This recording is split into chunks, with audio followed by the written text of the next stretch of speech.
Assalamualaikum warahmatullahi wabarakatuh. Waalaikumsalam warahmatullahi wabarakatuh. Alhamdulillahirabbil alamin wassalatu wassalamu ala asyrofil mursalin sayyidina Maulana Muhammadin wa ala alihi washabbihi ajmain amma ba'du. Ingkang sangat kula hormati niki wonten Habib Nabil, semua keluarga besar Habib Muntir, semua min usulihi wa furuhi sedanten ingkang kula hormati. Ingkang terhormat Habib Ahmad Bahar, Habib Ja'far Al-Attas, niki wonten Profesor Nazaruddin, wonten Pak Muzani, wonten Mas Nusron sedanten ingkang kula hormati. Yang spesial, saya ini punya dua permintaan. Satu, jangan diundang lagi. Dua, saya minta maaf kalau yang ingin ngundang mohon nggak usah diteruskan. Saya akan cerita yang ilmiah. Saya terima kasih tadi sama Habib Abdullah bin Ja'far sama Ustadz Hasan Saifur Rijal. Begini, kenapa saya banyak dikutip para narasumber? Karena saya ini jenis kiai yang otoritatif. Jadi saya ini karena nggak menteri, sehingga kalau belajar itu serius sekali. Ya alhamdulillah ini ada Pak Muzani, orang yang bisa ngelantik seseorang jadi presiden. Masih punya utang satu, bisa enggak ngelantik kita jadi ahli surga itu. Begini kalau cerita ilmiah, nanti saya baca hadisnya. Ada kelebihan kita jadi manusia itu justru karena ketidaktahuan kita. Kita tentu hingga detik ini tidak melihat surga langsung, tidak melihat neraka langsung, apalagi melihat Allah Subhanahu wa ta'ala. Tapi selalu ada teori, dan ini dibenarkan oleh semua ulama karena ini nas itu mansus. Geniku di antara kelebihan Rasulullah SAW adalah diutus kafatal linnas, untuk semua orang.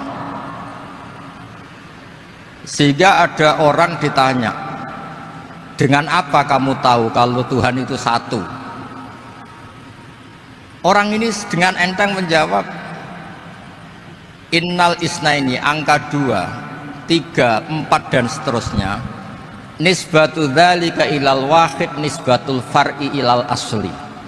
Jadi segampang itu nerangkan ayat qul huwallahu ahad, Allah itu satu. Karena angka itu 2, 3 sampai 1 miliar 1 triliun. Nisbatu dzalika ilal wahid nisbatul far'i ilal asli. Semua itu asal usulnya satu. Begitu juga sebegitu gampangnya Syekh Nawawi Al-Bantani menerangkan kenapa bismillah itu dimulai ba. Huruf hijaiyah kan alif, tapi kalau bismillah dimulai dari satu ba. Ba itu ada titik satu. Anda gambar kambing, gambar apa saja, gambar Anda entah baik entah jelek, itu tetap dimulai satu titik. Nah, satu titik ini disebut nuqtatil wujud, asal usul wujud. Sebab itu kitab I'anatul Thalibin, tadi Habib Nabil cerita sanad-sanadnya Mbah Mun. Sebetulnya kalau boleh angkuh, yang berhak cerita itu saya, karena kitabnya milik saya. Tapi beliau tak kasih terus cerita, ya alhamdulillah. Ada penyambungnya. Nanti tak kasih lagi beliau. Ya memang yang paling berat beliau karena turunannya itu.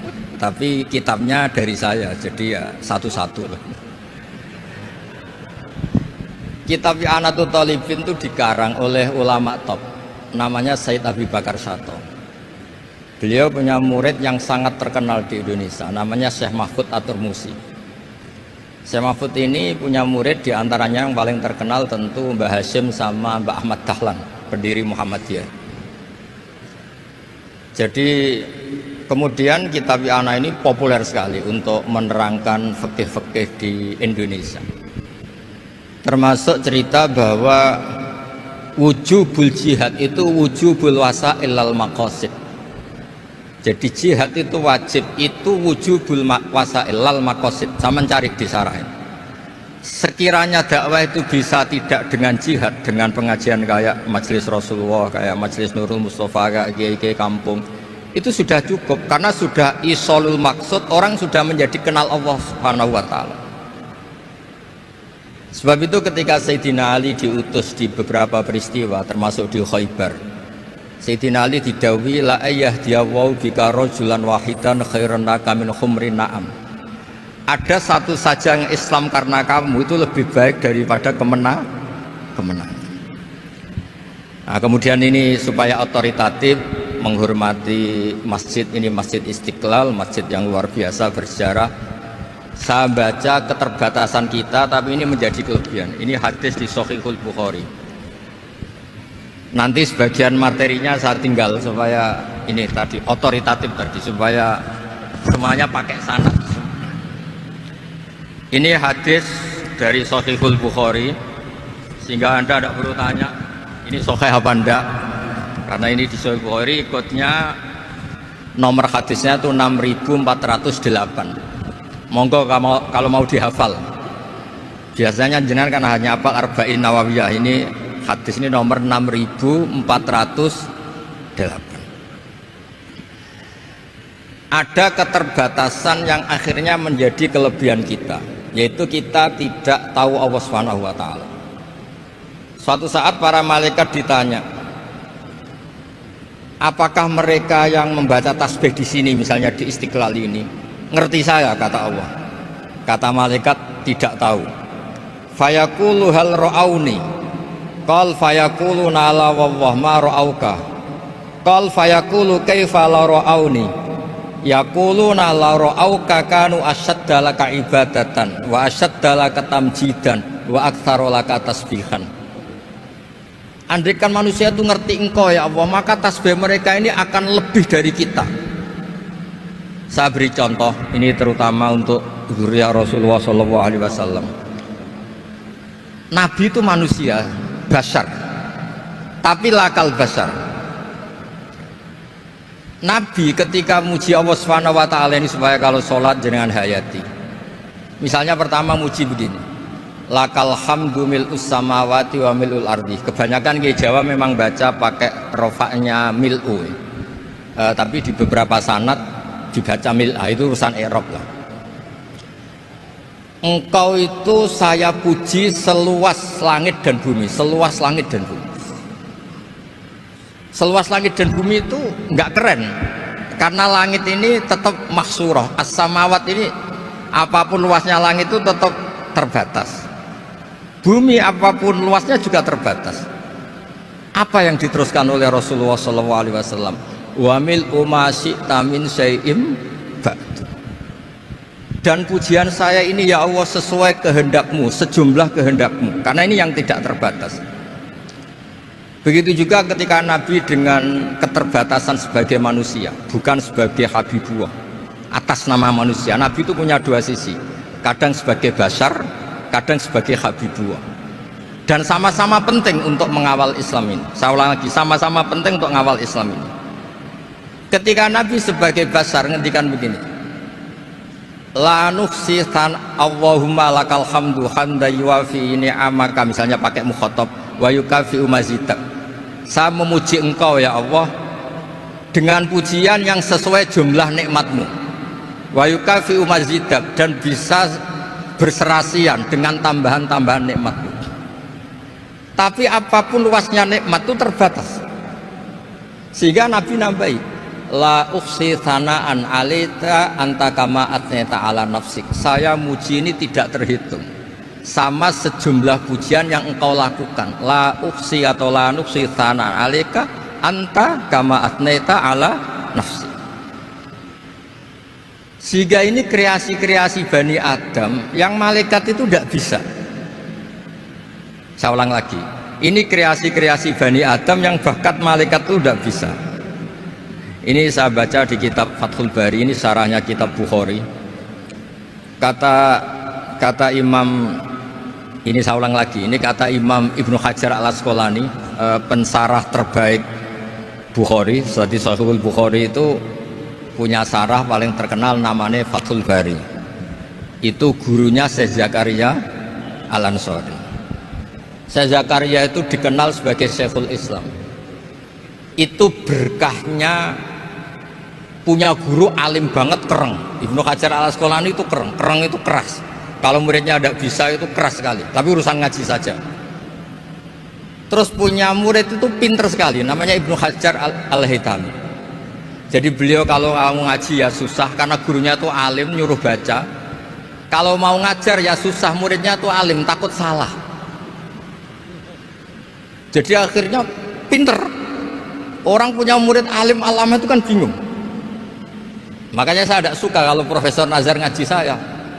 Nanti ngoreksi repot.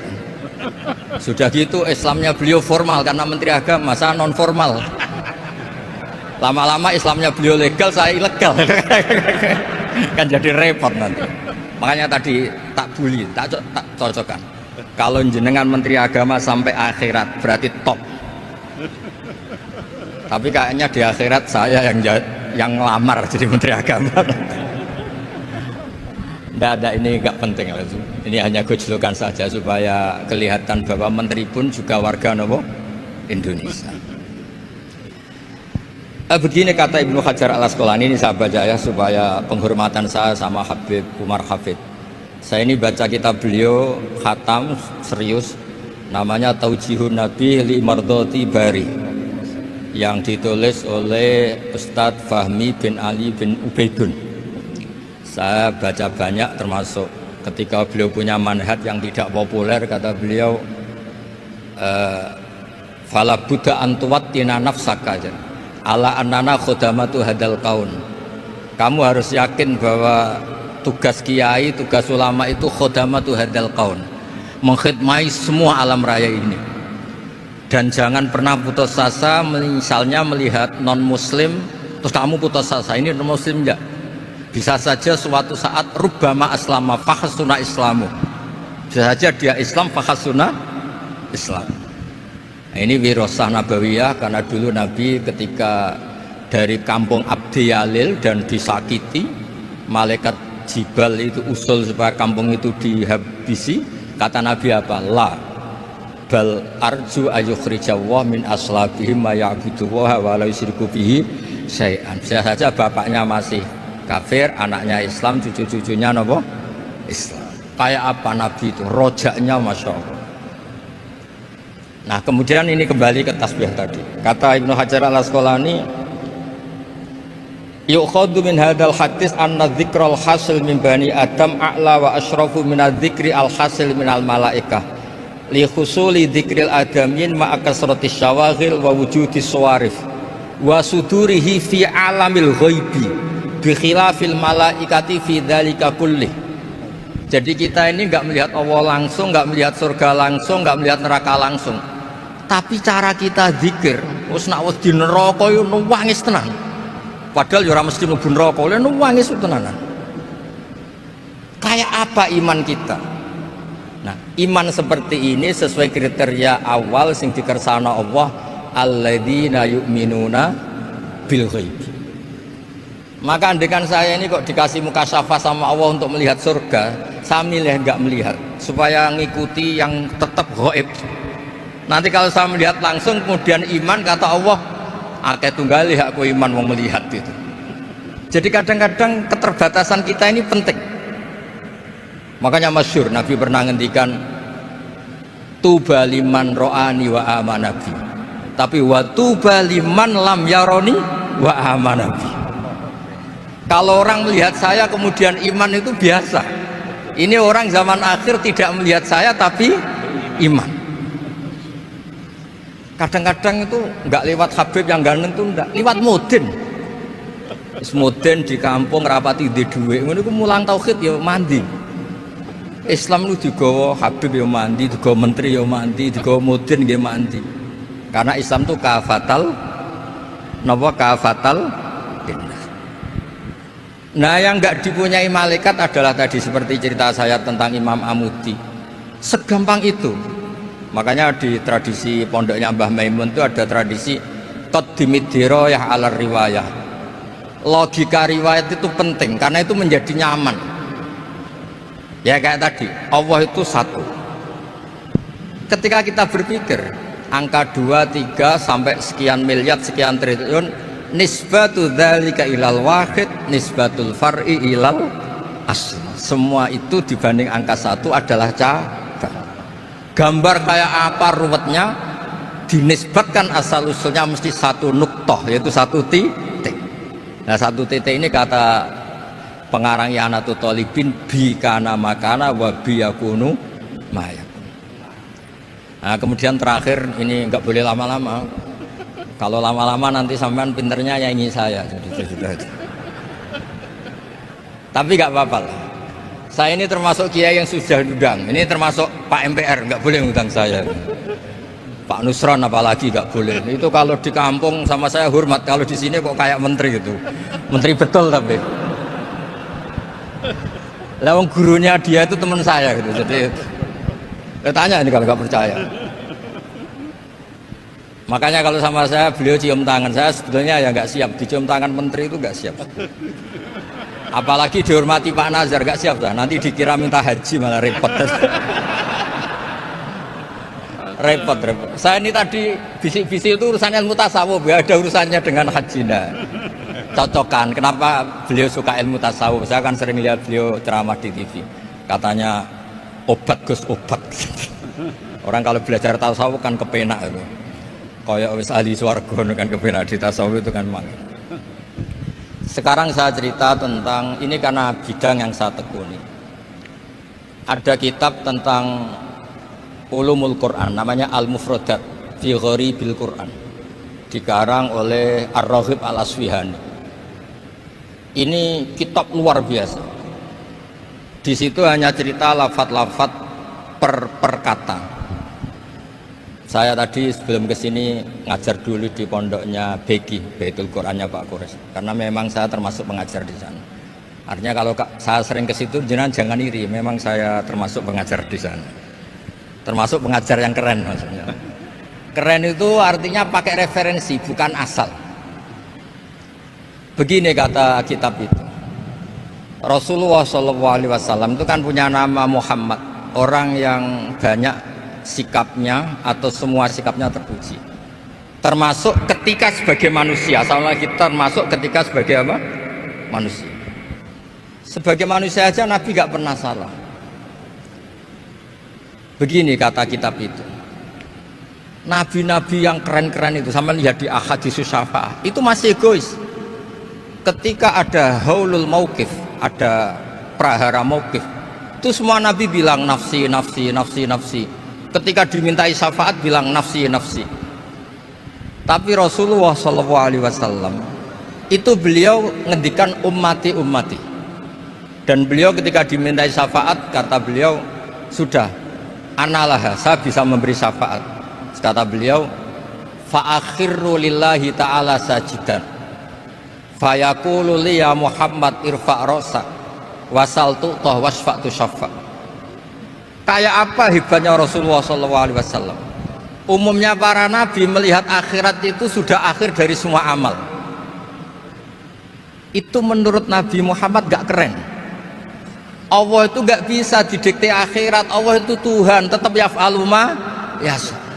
Jadi gak bisa misalnya sudah akhirat orang nyuwun sewu, terus tanya, ya Rasulullah ini sudah akhirat kok jenengan sujud bareng ini gimana? Ini sudah nggak darul amal tapi ini darul jaza. Tidak bisa.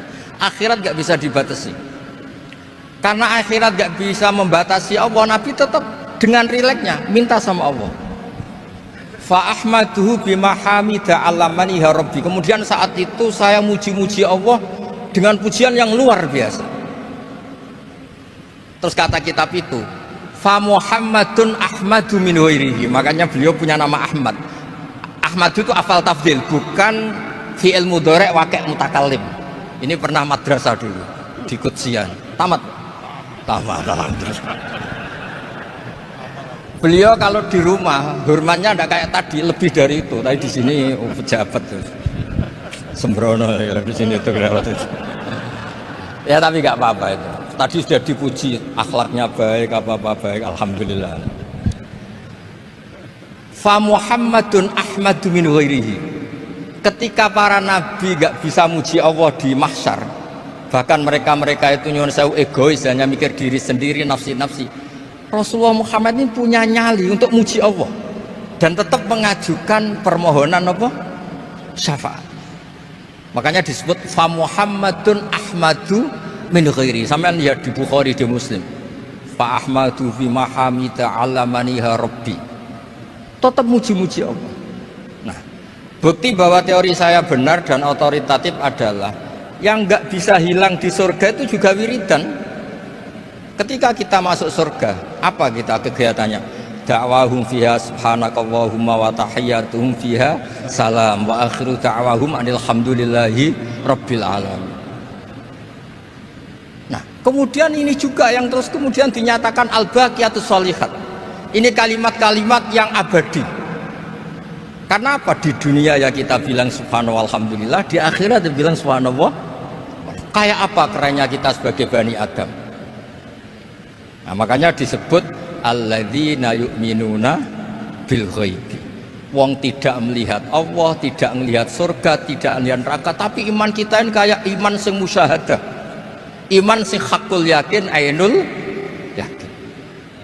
Kenapa demikian? Ya karena tadi kita diajari terus menerus oleh Rasulullah sallallahu alaihi wasallam. Yang terakhir saya cerita mukjizat. Ini juga terkait dengan betapa mudahnya hadaddin ini di logika, dicerna. Kata Rasulullah SAW, sabda Nabi di hadis, salang lagi ini hadis sahih di bab awal Fadailul Quran di Sahihul Bukhari. Dicek, kalau gak percaya dicek. Ma minal anbiya'i nabiyyun illa u'tiya minal ayati ma misluhu amana alaihil bashar. Wa innama kana alladhi utitu wahyan auhahu wa hu ilayya fa arju an akuna aktsarahum tabi'an yaumal qiyamah. Enggak ada nabi kemudian kecuali dikasih wahyu, dikasih mukjizat. Dan mukjizat ini dahsyat sehingga orang itu dipaksa iman. Kayak Nabi Soleh, ada unta besar keluar dari batu. Nabi Musa punya tongkat dipukulkan ke Laut Merah langsung menyibak jadi daratan. Tapi kata Nabi Muhammad SAW, kata, saya itu tidak punya mukjizat kayak itu, juga gak ingin. Saya ini dikasih mukjizat Al-Quran. Dan saya berharap karena mukjizat Quran ini adalah terus kemudian umatku menjadi yang terbanyak ila yaumil ya. Sekarang kita berlogika. Ini kata kitab Fathul Bari lagi. Kita berlogika. A'jaza yu'jizu i'jazan. Sesuatu yang menjadikan orang lain nggak mampu disebut i'jaz. Kemudian karena ayat menjadi mukjizat, sesuatu yang kita sepakat tidak mampu.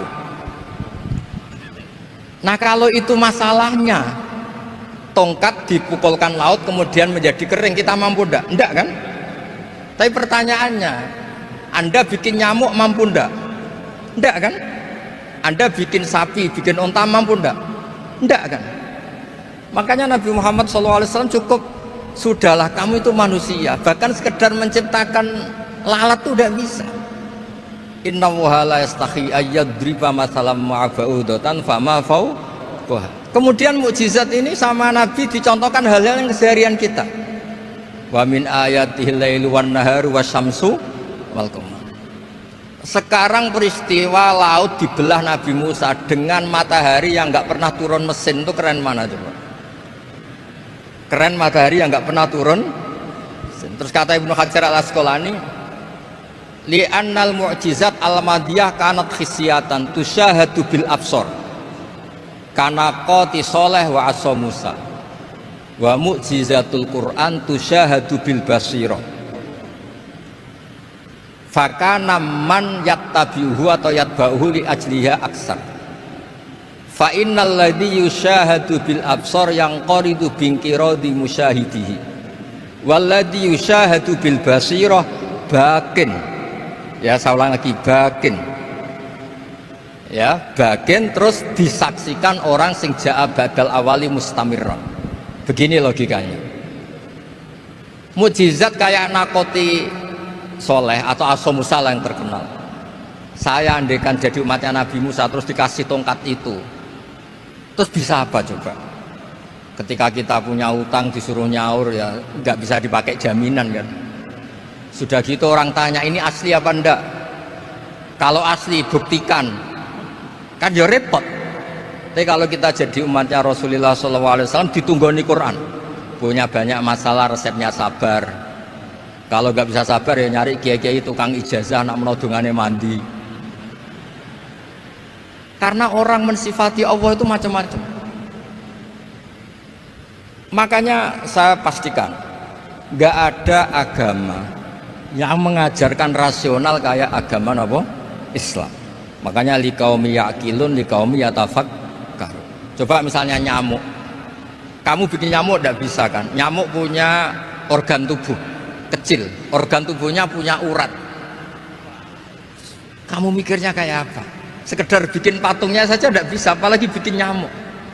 Jadi untuk mengakui kudrohnya Allah yang tidak terbatas dan kita lemah, itu tidak usah nunggu peristiwa kayak terbelahnya laut. Cukup wa ma min dabatin fil ardi wala ta'ir yatiru bi janahihi illa umamun amsalukum inna fi khalqis samawati wal ardi wa ikhtilafil laili wan nahar, seterusnya la ayatil liqaumi yaqil. Nah, gara-gara pola yang diajarkan Nabi itu ila yaumil qiyamah orang tetap Islam karena nyaman dengan kepastian mukjizat ini baqiyah ila yaumil qiyamah.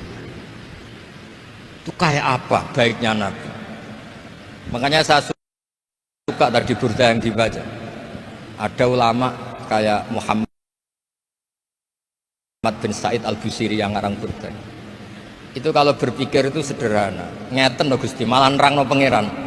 Lama da'awa da'ina li ta'ati bi akramir rusli kuna akramal umami. Ngeten lho Gusti, karena Rasul Muhammad itu terbaik, ya logikanya umatnya juga terbaik. Jadi lama da'awa da'ina li ta'atihi bi akramir rusli mesti kuna akramal umami. Jadi burda ini saking manjanya sama Allah sampai bilang gini. Wala yadika Rasulullah jahuka bidal karimu tajalla bismimun takim. Ya Allah, engkau telah menamai Nabi engkau itu Raufur Rahim, yang penuh kasih sayang, yang sohibus syafa'ah.